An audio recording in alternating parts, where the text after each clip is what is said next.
Комиссия мүчөлөрү кеңешип, биз азыр эки суроону тандадык. Мына бул жерде түз эфирде эң биринчи суроону Бурул эжебиз берди.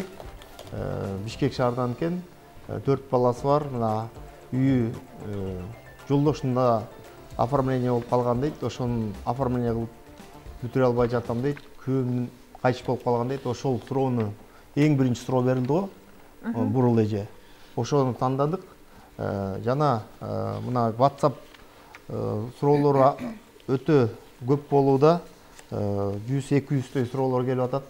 Мунун баарын ушул тапта, ушул бир сааттын ичинде баарын окуп чыгып, ошонун баарын ар бирөөсүнө тандап жооп берүү өтө комиссия мүчөлөрүнө кыйын болууда.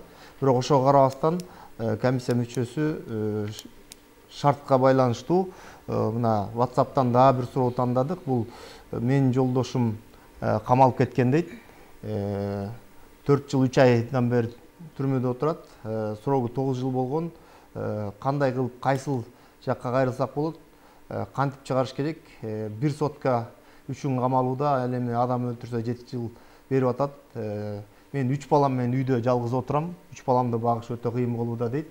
Ошол себептен ушул суроону тандап, ушул эжекебиздин акыркы номери 497 номерлүү суроону тандадык. Ушул эки суроого биз акысыз адвокатты камсыз кылып беребиз деп ишендирип кетебиз. Акысыз адвокаты программасы аркылуу тандалып алынган ар бир ишке мыйзам чегинде чекит коюлат. Биз түз оодобуз, урматтуу телекөрүүчүлөр, КТРКнын негизги каналынан тышкары, анын YouTube'дагы КТРК каналы жана Facebook'тагы собачка КТРК KG баракчасы аркылуу дагы түз эфирге чыгып жатабыз. Ал жактагы биздин берүүбүздүн алдына комментарий катары өзүңүздүн сурооңузду жазып узатсаңыз болот.